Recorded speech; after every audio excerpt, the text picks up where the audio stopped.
Filling in for Joe Cook to get you caught up on sports tonight. First, a champion has been crowned in this year's last great race. Dallas Seavey crossed the Iditarod finish line first this morning. He came into Nome just after 4 a.m. with a total time of 8 days, 18 hours and 13 minutes. Dallas mushed his way to the top of the field and had a sizable lead as he passed through the last several checkpoints. This is the third Iditarod win for him, and the victory puts him among the few mushers with back-to-back championships. Mitch Seavey grabbed the number 2 spot, rounding out the father-son duo. He rolled into Nome from safety around 8:30 this morning. Aaron Burmeister took third after being in front of the pack for a good portion of the race. Jesse Royer, wearing bib number 3, came in fourth, and Allie Zirkle rounded out the top 5. The majority of the field is still making their way to Nome. We will keep you updated as racers cross the finish line. And festivities are beginning at the Open North American Championship sled dog races. The Jeff Studdert sponsor race took place earlier this afternoon. Mushers handed over their dogs to corporate sponsors of this year's competition. The course. The novice sponsor mushers then tried to navigate the turns of the trail at the Jeff Studdert race grounds. The Open North American Championships will begin on Friday and run through the weekend. This year's mushers are drawing their starting positions today at Pioneer Park. Division 3A teams including Hutchinson and Monroe Catholic are set to start playing in the Alaska High School State Basketball Tournament tomorrow. The KTVF sports team caught up with them as they were gearing up to go to Anchorage. Regular season play is now over, and a team's record is as important as ever. But after the championship bracket has been drawn, the fate of the state title hinges on only one game at a time. That's something 3A schools aren't taking lightly. Both the boys and girls at Hutchinson High are already preparing.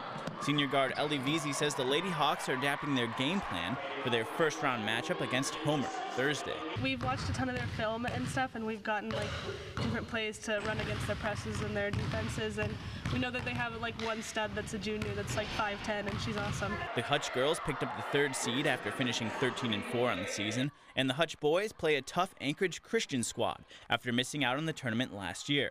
The last time they went to states, they also met ACS in the first round. Senior guard Emmanuel Pachenko says the Hawks are motivated by the past. I feel like we got upset sophomore year with Darren Silas missing the layup kind of thing, and so I thought we should have been there more than twice, but it's really rejuvenating. I feel like it's a new spirit of our team because as seniors to get there, it's just something that most people don't get to do. But to reach the title, the Hawks would have to topple the Monroe Catholic Rams. The Rams finished the season 14-1. Monroe Catholic held joint practices with the 4A state-bound Lathrop Malamutes earlier this week. Top shooting Monroe senior Jalen McAuliffe says the team expects tough competition from the get-go. We know it's going to be a war down there. We're going to have to play good 3 games in a row. Lathrop is competing with us right now, helping us do that. We know that every team's going to come ready to play. Everybody wants to beat Monroe, so we got to come ready. Monroe Catholic will face off against Bethel on day 1 of 3A play.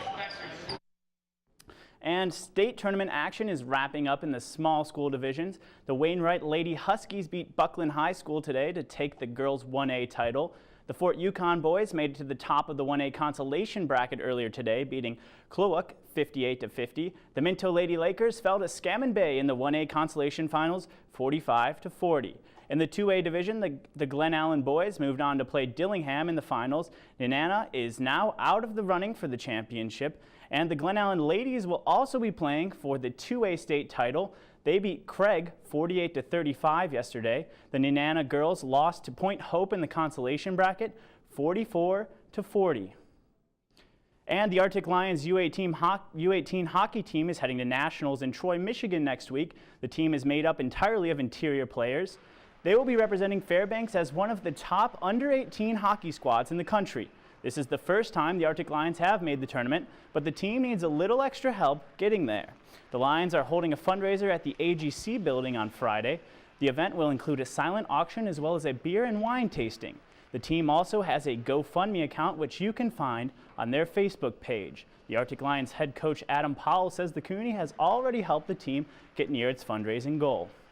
Believe it or not, we're already almost close to that, and I think at the end of the day, I think this might be a trip that a lot of parents don't have to spend $5,000-6,000 to get their kid there, and that was the goal. We don't want nationals to be something that is cost these parents a lot of money and something they don't want to go. We want to make it a culture of Fairbanks teams going to nationals and showing that we can support and kind of pay the way for these kids.